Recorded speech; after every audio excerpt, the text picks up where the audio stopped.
नमस्कार बच्चों। देखिए 12th क्लास के बच्चे बार बार ये कमेंट्स कर रहे हैं कि सर मेरे पास मैसेज आ रहे हैं कि आप बुक पढ़ाएं। तो ये बुक है 12th क्लास की रेनबो, आप सभी के पास होगी, तो ये आप ले लें। ठीक है, इसका हम यहाँ देखिए मैंने आपको पहले बताया था कि रेनबो जो बुक है उसमें एक तो प्रोज है और दूसरा पोइट्री है। ठीक है, ये बताया था मैंने उस दिन। अब उसमें देखिए प्रोज जो है आपका 25 नंबर का है, 15 नंबर का है, और पोइट्री आपकी 10 नंबर की है, क्योंकि रेनबो है 25 नंबर की। ये जो बुक है आपके पास ये 25 नंबर की है। अब इसमें देखिए आपको मैं बता दूं कि एक तो यहाँ पर शॉर्ट आंसर टाइप क्वेश्चन आते हैं।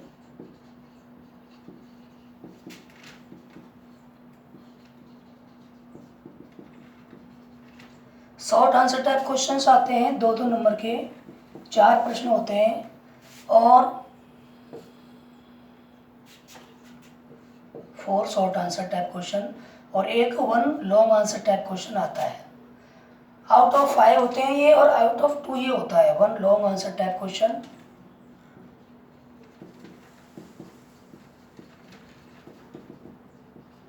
इसमें एक ही 7 नंबर का आता है। देखो बच्चों, ये अपने आप में एक बहुत बड़ा नंबर है, और इनमें बच्चों के नंबर कटते हैं क्योंकि बच्चे प्रॉपर इन पर ध्यान नहीं देते। ठीक है, तो यदि आपने बुक को ढंग से पढ़ा है, एक एक लाइन को ढंग से पढ़ा है, तो हम बीच बीच में बहुत सारे प्रश्न कर लेंगे, देखेंगे आप। तो ये तो आते हैं प्रोज में से। पोइट्री में आप चले जाओ तो पोइट्री में एक तो आपको एक्सट्रैक्ट मिलेगा। एक्सट्रैक्ट का मतलब पोइम की कोई भी 4 लाइन आपको दे दी और उसमें से प्रश्न पूछेंगे। 2-2 नंबर के क्वेश्चन आते हैं, इसमें 4 नंबर का है। और दूसरा इसी की तरह से इसमें शॉर्ट आंसर टाइप क्वेश्चन है। ठीक है, ये आपके 3 प्रश्न है, तो कुल मिला के 10 नंबर की ये है। तो यदि आप थोड़ा सा इस पर ध्यान लगाओगे तो इसमें आप अच्छे नंबर ला सकते हो। अब इसमें देखो हम चलते हैं कि पहला जो इसमें लेसन है वाटर।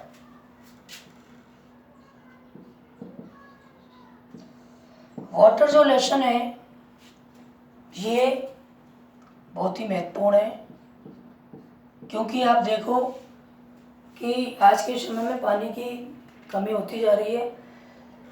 कोई भी टॉपिक आप पढ़ रहे हो उसको थोड़ा ढंग से पढ़ो और करंट बेस पे पढ़ो। जो करंट इश्यू होते हैं वो बहुत ही आपके क्वेश्चन पेपर में काम आने वाले होते हैं, और उन्हीं से बेस बनता है क्वेश्चन को आने का।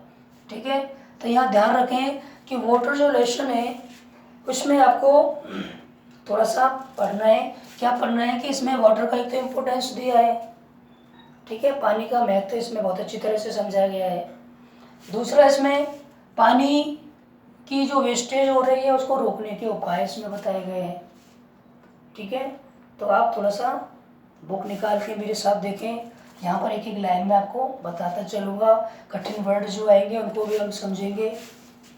अब यहाँ देखें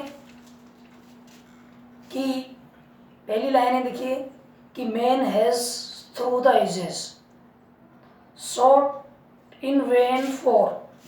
यहाँ देखिए एक वर्ड आ रहा है सॉट इन वेन है, उसके बाद फॉर है। तो सॉट जो है वो सीक से बना है और पूरा वर्ब है ये सीक फॉर। सीक फॉर का मतलब होता है तलाश करना। ठीक है, सीक फॉर का मतलब क्या होता है? तलाश करना या खोजना।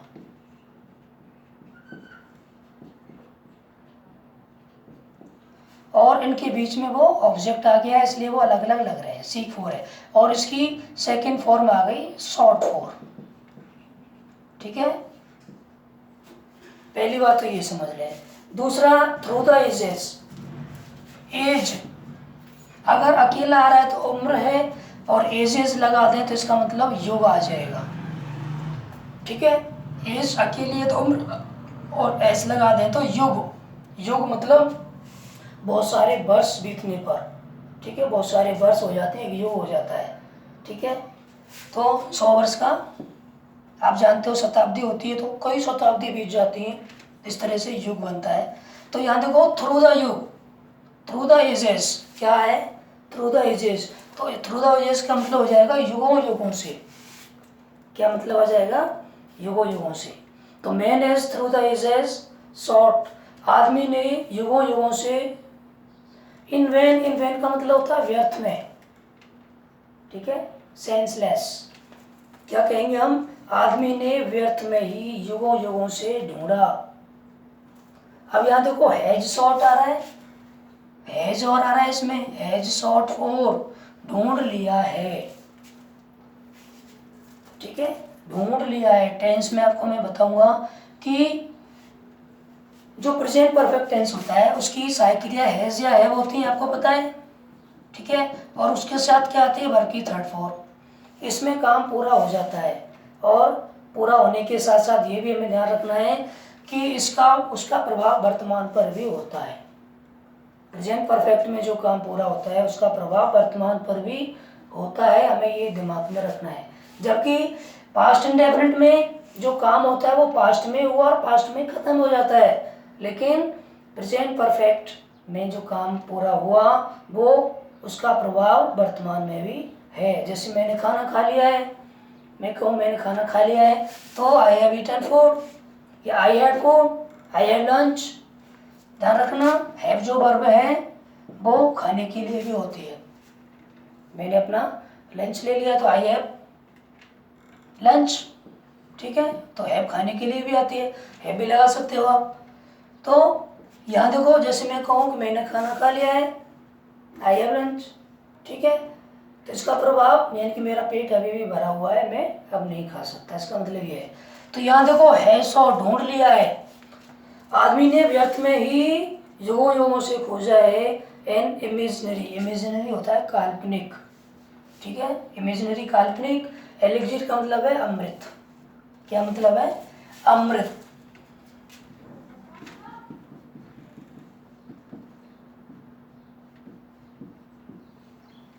ठीक है, याद रखें ये वर्ड बहुत बार काम आता है, ये बहुत जगह। और ये जो मीनिंग मैं आपको बता रहा हूँ इन सभी को आप या तो बुक पर लिख लें या फिर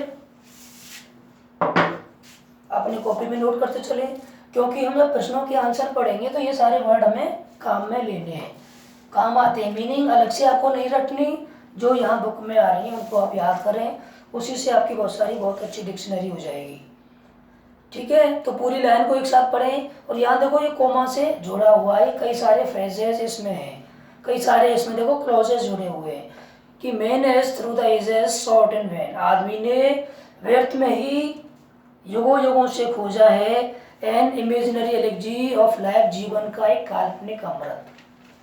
आदमी ने व्यर्थ में ही युगों युगों से जीवन का काल्पनिक अमृत खोजा है। अर्थात क्या कहना चाह रहे हैं राइटर कि व्यर्थ में ही आदमी अमृत की तलाश में है, युग बिता दिए अमृत की तलाश में, व्यर्थ में ही बिता दिए।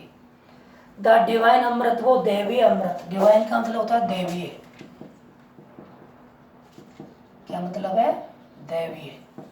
दैवीय का मतलब ईश्वर प्रदत्त, जो ईश्वर ने दिया है, भगवान ने दिया, दैवीय।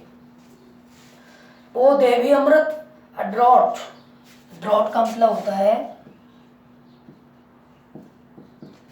ड्रॉट का मतलब है यहाँ पर एक घूंट, जिसकी एक घूंट, एक बूंद, और भी जिसकी वाज थॉट को माना जाता था।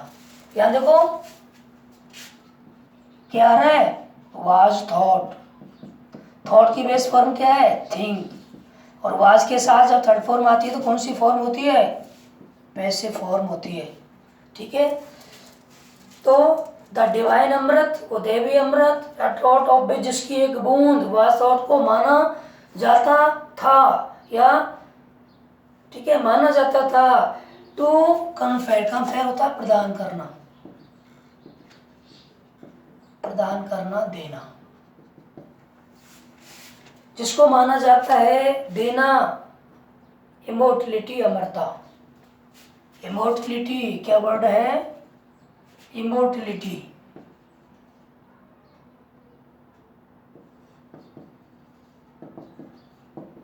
अमरता, अमरत्व। देखो यहाँ पर फुल स्टॉप आया, यहाँ पर पूरा सेंटेंस खत्म है। पूरी बात को समझ लें। क्या कहना चाह रहा है राइटर कि आदमी ने युगों युगों से व्यर्थ में ही काल्पनिक अमृत खोजा है। वो दैवीय अमृत जिसकी एक बूंद, ये माना जाता है कि उस दैवीय अमृत की एक बूंद आदमी को अमरता प्रदान करती है। आदमी ने व्यर्थ में ही युगों युगों से काल्पनिक अमृत की, जीवन के काल्पनिक अमृत की खोज की है। उस दैवीय अमृत की वैसा माना जाता है कि इसकी एक घूंट भी आदमी को क्या अमरता प्रदान करती है। ये पहला सेंटेंस इसमें कंप्लीट हुआ। नेक्स्ट देखें, what the true elixir of life.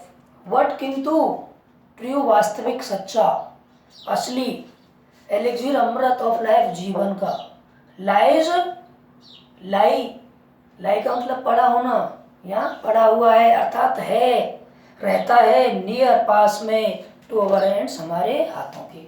लेकिन जीवन का वास्तविक अमृत हमारे हाथों के पास में ही रहता है, अर्थात हमारे नज़दीक है, हमारी पहुंच में है। हमारे हाथों के पास का मतलब ये नहीं कि हमारे हाथों के पास में, यहाँ नहीं, हमारे हाथों के पास का मतलब वो कहना चाह रहा है कि हमारे नज़दीक है, हमारी पहुंच में है, जिसको हम काम में ले सकते हैं, जिस तक हम पहुंच सकते हैं, जो हमारे लिए काम आ रहा है वो। अर्थात क्या कहना चाह रहा है कि जीवन का जो वास्तविक अमृत है वो तो हमारे नज़दीक है, हमारे पास में ही है, हमारे हाथों के पास में है। ठीक है। फॉर इट, क्योंकि, फॉर का अर्थ यहाँ क्योंकि, it is the commonest, common का मतलब सामान्य और कॉमनेस्ट का मतलब हो गया सामान्य से भी सामान्य, ऑफ ऑल लिक्विड्स, ये सभी द्रव्यों में सामान्य, क्योंकि ये सभी द्रव्यों में सामान्य। हम किसकी, देखो कोई चीज़ जब हमें आसानी से उपलब्ध हो जाती है तो हम उसकी वैल्यू नहीं करते, जब चीज़ हमारे पास नहीं होती तब हम उसकी वैल्यू करते हैं। उसकी कीमत क्या है ये हमें तब पता लगती है जब वो हमारे पास नहीं होती। पानी, हम लोग समझते हैं कि पानी की कोई वैल्यू नहीं है। आप देखो पहले बहुत पानी था, पानी की कोई पैसे नहीं जाते थे, और आज ये समय आया कि पानी हमें पैसों से खरीद कर पीना पड़ रहा है। तो पानी हमारे लिए, हमारे जीवन के लिए, हमारे इस संसार को बचाने के लिए बहुत ज़रूरी है। आप जानते हो, देखो आपको एक छोटा सा मैं फैक्ट बता दूं कि हमारे पास जितना भी पानी है उसका मात्र 0.03% पानी पीने के योग्य है। जितना भी पानी है उसका इतना परसेंट पीने के योग्य पानी है, बाकी पीने के लायक ही नहीं है। ठीक है, इसलिए पानी हमें बचाना है। तो क्या कहना चाह रहा है यहाँ राइटर, ये कहना चाह रहा है देखो कि वो हमारे हाथों के नज़दीक है, लेकिन ये सभी द्रव्यों में सामान्य है। और द्रव्य कोई भी हम खरीदें हमें काफ़ी मेहनत करनी पड़ेगी, काफ़ी पैसा खर्च करना पड़ेगा, लेकिन ये हमें आसानी से मिल जाता है, इसीलिए हम इसको नहीं समझ पाते, इसका मूल्य नहीं समझ पाते। प्लेन वाटर, साधारण जल, ये साधारण जल सभी द्रव्यों में सामान्य है, इसीलिए हम इस पर ध्यान नहीं दे पाते, है ना। तो ये बात समझ में आई होगी कि आदमी ने युगों युगों से व्यर्थ में जीवन के काल्पनिक अमृत की खोज की है। वो दैवीय अमृत जिसकी एक बूंद ऐसा माना जाता है कि आदमी को अमरता प्रदान कर देती है, लेकिन जीवन का जो वास्तविक अमृत है वो तो हमारे हाथों के पास में ही है, हमारे नज़दीकी है, हमारे पहुंच में ही है, क्योंकि ये साधारण जल सभी द्रव्यों में सामान्य है। I remember one day standing out the line, ध्यान देना यहाँ पर एक बहुत अच्छा मैटर आ रहा है। आई रिमेंबर, मैं याद करता हूँ, वन डे, एक दिन, स्टैंडिंग, खड़े होते हुए। यहाँ पर देखो एक वर्ड आ रहा है स्टैंडिंग, क्यों आ रहा है, इसका मतलब है यहाँ खड़ा होकर। किसके बाद आ रहा है ये, I remember one day standing, I remember one day standing, तो रिमेंबर मेन वर्ब के बाद ये आ रहा है ऑब्जेक्ट के रूप में। और ठीक है, ऑब्जेक्ट कौन होता है? नाउन। तो ये कौन सा नाउन होगा? ठीक है, कौन सा नाउन होगा? जीरंड का नाउन होगा। I remember one day standing on the line, एक दिन मैं रेखा पर खड़ा होकर याद करता हूँ, विच सेपरेट जो अलग करती है, लीबियन डेजर्ट लीबिया के रेगिस्तान को, फ्रॉम द वैली ऑफ नील नील की घाटी, इन इजिप्ट मिस्र में, मिस्र में नील की घाटी को लीबिया से अलग करती है, जो लीबिया के रेगिस्तान को मिस्र की घाटी से अलग करती है। यहाँ देखो जो एक बहुत अच्छी बात आपको बता रहा हूँ कि आपने पढ़ा होगा कि ये,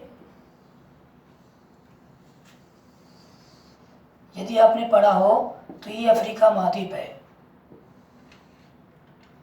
कौन सा महाद्वीप है? अफ्रीका महाद्वीप है। इस तरह से अफ्रीका महाद्वीप की लगभग बनावट है। तो यहाँ से देखो, यहाँ पर इस जगह एक विक्टोरिया झील है, युगांडा एक देश है, यहाँ कई छोटे छोटे देश हैं, तो उन देशों से एक झील निकलती है, यहाँ विक्टोरिया झील है, उसमें से ये नील नदी निकली। ठीक है, एक यहाँ से एक नदी निकलती है, एक तो ब्लू नील होती है, ठीक, और एक रेड नील होती है। तो ये दोनों नील मिल करके नील नदी बनाती हैं, जो किस तरह से यहाँ समुद्र में चली जाती है। यहाँ पर देखो, इस जगह मिस्र देश है, ये नील नदी बह रही है। ठीक है, लेखक किसकी बात कर रहा है उसको मैं थोड़ा सा बता रहा हूँ। ये मिस्र देश है, यहाँ इजिप्ट जिसको हम बोल रहे हैं अफ्रीका महाद्वीप में, और ये नील नदी बह रही है। यहाँ पर एक असवान बांध बना हुआ है, इस मिस्र में असवान यहाँ बांध बनाया है इन्होंने, और जो कि इस पूरे मिस्र के लिए पानी सप्लाई होता है इस बांध से, इस नील नदी का। उसके अपोजिट में, इसके विपरीत यहाँ एक लीबिया है, देश है। ठीक है, यहाँ पर पूरा ये मरुस्थल है, रेगिस्तान है। ठीक है, ये यहाँ पर इस देश में पूरा ये मरुस्थल है, रेगिस्तान है, डेजर्ट है। तो आपने ज्योग्राफी में पढ़ा होगा यहाँ रेगिस्तान क्यों है, ये तो इसका विषय नहीं है हमारा। मैं तो ये इसलिए बता रहा हूँ कि यहाँ देखो राइटर ने एक बहुत अच्छा प्रसंग लिया पानी के महत्व को समझाने के लिए। क्या समझाया कि ये जो नील नदी जा रही है, इस नील नदी का पानी यहाँ काम आ रहा है। तो यहाँ देखिए आप, बहुत अच्छी वनस्पति है, पेड़ पौधे हैं, अच्छा जीवन है, बहुत अच्छी जनसंख्या है।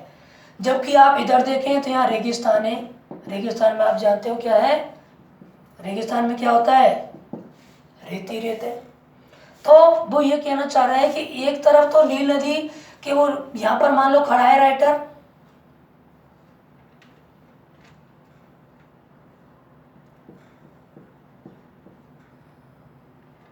ये खड़े हैं यहाँ पर साहब, और ये देख रहे हैं कि साहब इधर तो उनको क्या दिखाई दे रहा है, इधर तो हमें रेगिस्तान दिखाई दे रहा है और इधर इनको हरियाली दिखाई दे रही है। तो ये सोच रहे हैं कि भाई इधर हरियाली है और इधर रेगिस्तान है, तो ऐसा क्या कारण है कि यहाँ पर इतनी हरियाली है और यहाँ पर रेगिस्तान है? फिर वो स्पष्ट कर रहे हैं, इसका कारण ये है कि यहाँ पानी आ रहा है इस नदी का, इस पानी की वजह से यहाँ पर हरियाली है, जबकि यहाँ पानी नहीं है। तो वो ये समझाना चाह रहे हैं कि पानी से जीवन हो सकता है, जहाँ बिना पानी के कुछ भी नहीं है।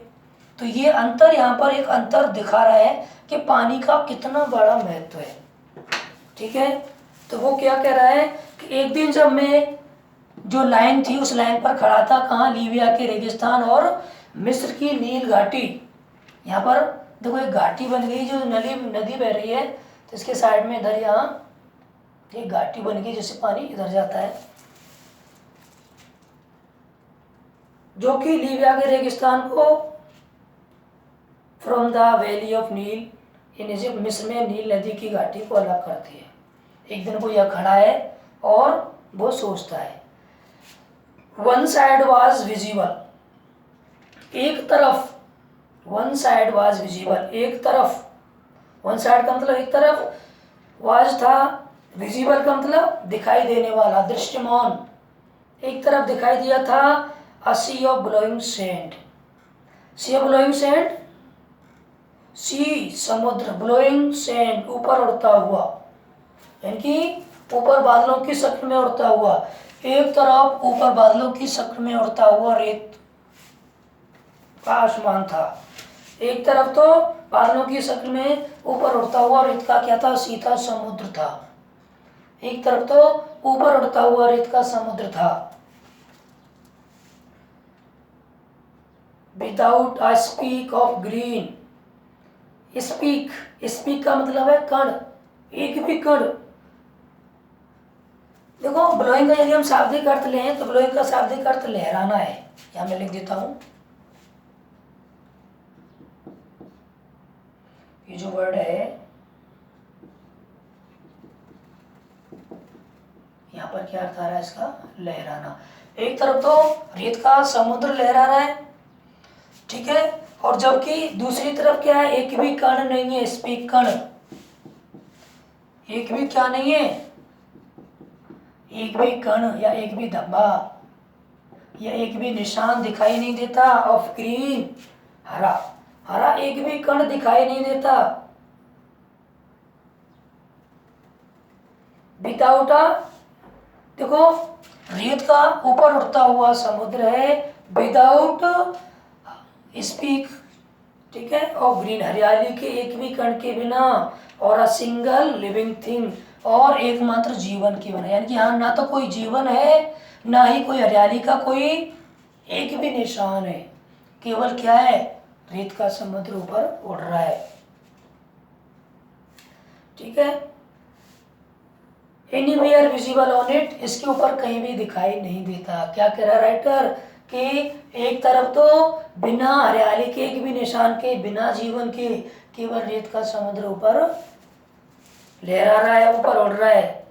ऑन द अदर साइड, जबकि दूसरी तरफ, ऑन द अदर साइड का मतलब दूसरी तरफ, ले था one of the greenest, one of the greenest, सबसे हरियाली, यानी कि सर्वाधिक हरियाली से भरा हुआ, वन ऑफ द ग्रीनेस्ट, यानी कि ग्रीनेस्ट का मतलब सबसे ज्यादा हरियाली वाले जो क्षेत्र हैं उनमें से एक क्षेत्र दूसरी तरफ था।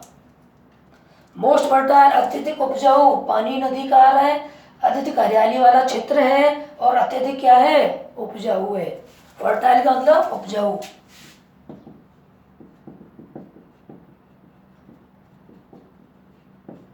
क्या है, अत्यधिक उपजाऊ है। एंड डेंसली पॉल्यूटेड, डेंसली का मतलब होता है घना, पॉल्यूटेड का मतलब आबादी, एरियाज का मतलब है क्षेत्र, और घनी आबादी वाला क्षेत्र है। आप देखिए जहाँ पर पानी होगा हरियाली होगी, पानी होगा तो लोग खेती करेंगे, खेती करेंगे हरियाली होगी, ठीक है, अच्छी पैदावार होगी तो लोगों का जीवन स्तर वहाँ अच्छा रहेगा, इसलिए लोग वहाँ जाकर बसेंगे, ठीक है। इसलिए यहाँ पर क्या है, एक तरफ तो बहुत अधिक आबादी है, डेंसली पॉल्यूटेड एरिया है, ठीक, जबकि यहाँ पर एकमात्र सिंगल भी यहाँ पर कोई जीवन नहीं है। अंतर क्या है, एक तरफ तो डेंसली पोल्यूटेड एरिया, ठीक, मोस्ट फर्टाइल, एक ग्रीनेस्ट, ये, जबकि दूसरी तरफ इसके अपोजिट है। तो कारण क्या है, केवल नील नदी का पानी। To be found anywhere, to be found कहीं भी पाने जाने वाले क्षेत्रों में सबसे घनी आबादी वाला क्षेत्र है, सबसे अत्यधिक हरा भरा क्षेत्र है।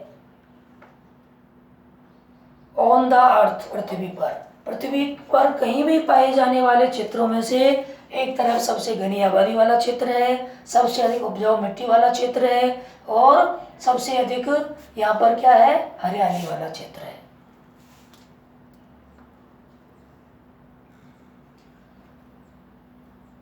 नेक्स्ट देखिए,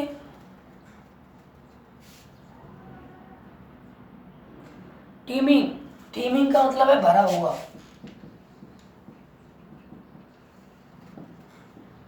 क्या मतलब है, भरा हुआ। टीमिंग विद लाइफ, जीवन से भरा हुआ। इन वेजिटेशन, वेजिटेशन होता है वनस्पति, वेजिटेशन का मतलब वनस्पति, वनस्पति से भरा हुआ और जीवन से भरा हुआ, वनस्पति और जीवन से भरा हुआ क्षेत्र है। देखो ये पानी, प्रश्न अगर बन जाए कि give an example to clarify the importance of water, पानी के महत्व को स्पष्ट करने के लिए एक उदाहरण दीजिए, तो आप एग्जाम्पल दे सकते हैं कि one side of Libyan desert is without any greenery, greenery होता है हरियाली, हरियाली के बिना है, विदाउट अ सिंगल लिविंग, बिना एक जीवन के बिना है। But on the other side in the Egypt the areas of the earth is the most greenest, most densely polluted, ठीक, एरियाज, ठीक, least teeming with vegetation and population, जनसंख्या से और वनस्पति से भरा हुआ। तो ये क्या है, एक एग्जाम्पल है यहाँ पर। What made this wonderful difference, what किस चीज ने, एक चीज आपको मैंने बताई थी शायद, देखो और बता रहा हूँ दोबारा, वॉट, वॉट जो शब्द है उसका अक्सर हम क्या अर्थ लेते हैं, क्या, ये सीमित है इसका अर्थ। इसका अर्थ यदि आप देखोगे तो ये अर्थ देता है विच थिंग्स,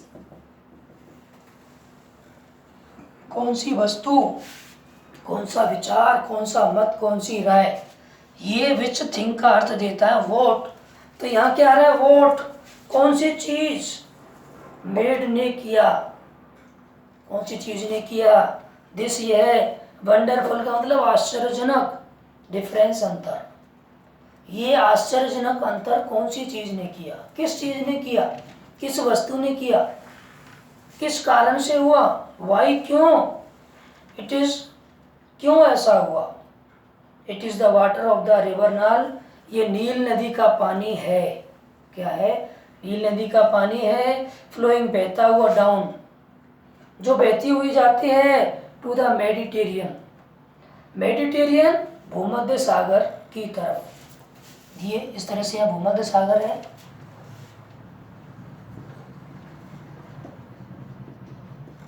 जो भूमध्य सागर की तरफ बहकर जाती है, फ्रॉम इट्स सोर्सेज, इसके स्रोतों से। मैंने कहा ना, यहाँ देखो विक्टोरिया झील और यहाँ पर एक झील है, उन दोनों झीलों से ये दो नदी निकली छोटी, ठीक है, यहाँ जाके ये दोनों मिल गई और फिर जाके ये इस तरह से नील नदी पूरी भूमध्य सागर की तरफ चली गई।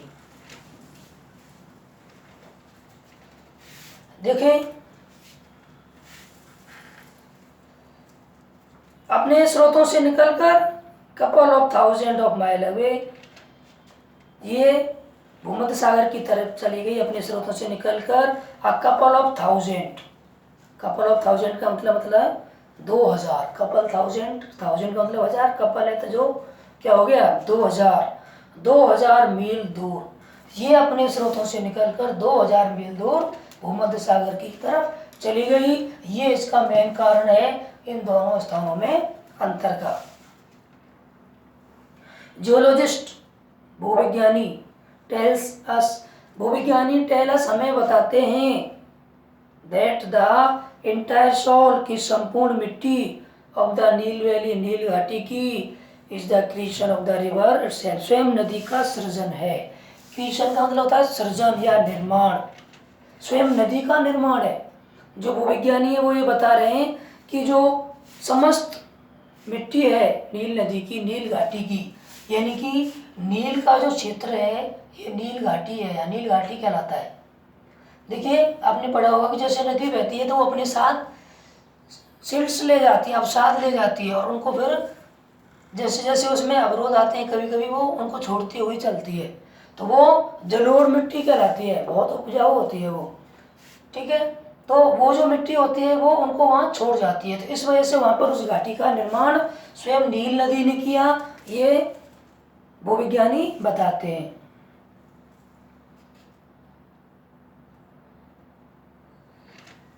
Brought down as the finished hill, जो कि गिराई गई, लाई गई, लाकर गिराई गई, ब्रॉट डाउन लाकर गिराई गई। ब्रॉट डाउन का मतलब यहाँ, ब्रॉट डाउन का मतलब गिराई गई, लाकर गिराई गई। ठीक है, नेक्स्ट देखें,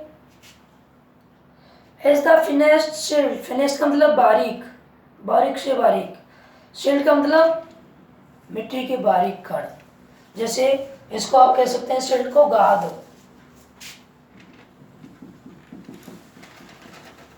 आपने देखा हो जब आप सरसों का तेल लाते हैं तो ऊपर से तेल निकलने का लास्ट में कुछ हल्का सा कीचड़ सा मिलता है, तो उसकी गाद होती है, अर्थात उसके जो बारीक कण है वो नीचे बैठ जाते हैं। ऐसी मिट्टी पानी के साथ बहकर आती है तो उसके बहुत फिनेस्ड शिल्ड होते हैं, बारीक कण जो होते हैं वो बैठ जाते हैं, वो शिल्ड होते हैं।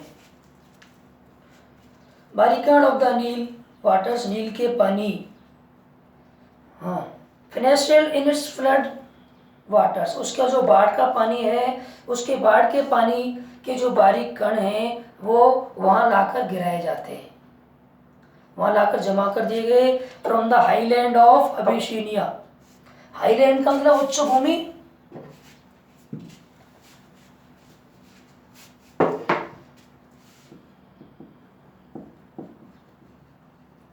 हाईलैंड का मतलब उच्च भूमि।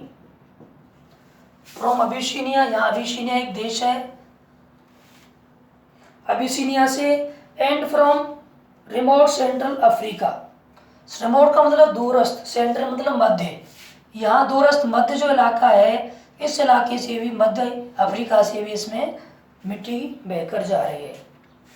ठीक है, रिमोट का मतलब दूरस्थ, दूर क्षेत्र से, मध्य अफ्रीका के दूर क्षेत्रों से भी और अबिसिनिया के उच्च भूमि से जो मिट्टी बहकर आ रही है उसके बारीक कण यहाँ पर जमा हो जाते हैं और उससे सिल्ट का निर्माण होता है और उसी से यह नील घाटी का भी निर्माण हुआ है।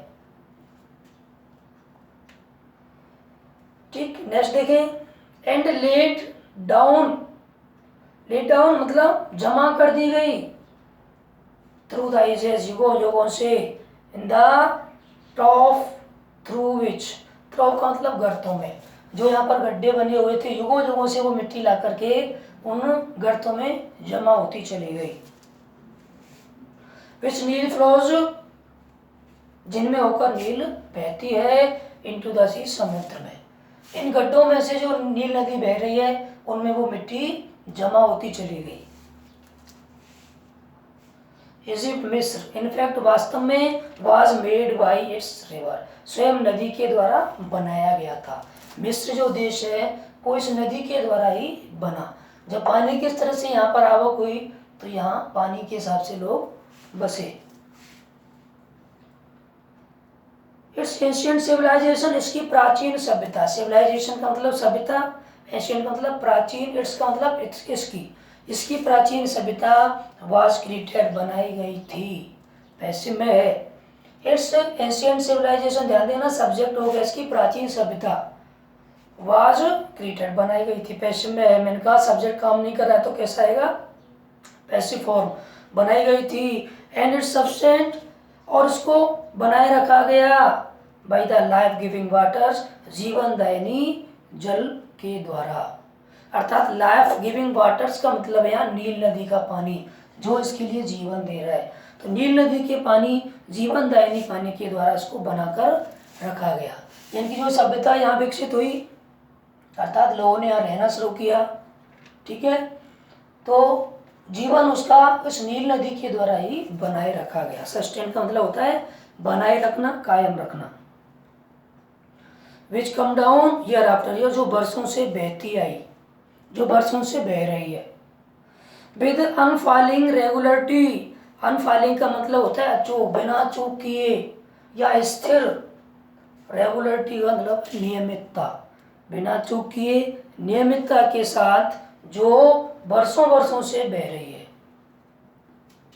एक बार और ये लाइन देखें कि इसकी प्राचीन सभ्यता जो कि बनाई गई थी और जिसको नील नदी के द्वारा बनाकर रखा गया था, जो युगों युगों से, वर्षों से, जो कि वर्षों से बह रही है और ये अचूक और नियमितता के साथ वर्षों से जो नील नदी बह रही है, इसने इसकी सभ्यता को बनाए रखा है और इसको बनाया है।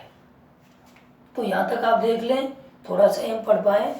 नेक्स्ट वीडियो में आगे पढ़ेंगे। आप थोड़ा सा कमेंट्स करके बताएं कि ये पढ़ने का तरीका इस तरह से ठीक रहेगा या बुक के ऊपर रख करके एक एक लाइन आपको मैं बताऊं वो ठीक रहेगा। वो थोड़ा सा मुझे ठीक नहीं लगा। इसमें क्या है, आप बुक को सामने रखेंगे, मैं मीनिंग कठिन यहाँ लिखा रहा हूँ और प्रश्न जो भी इसमें बनेंगे वो यहाँ साथ साथ अपन डिस्कस करते चलेंगे। तो इसके बारे में मुझे आप बताएं, ठीक है। सभी बच्चों को सूचना दे दें कि बुक चालू हो गई है।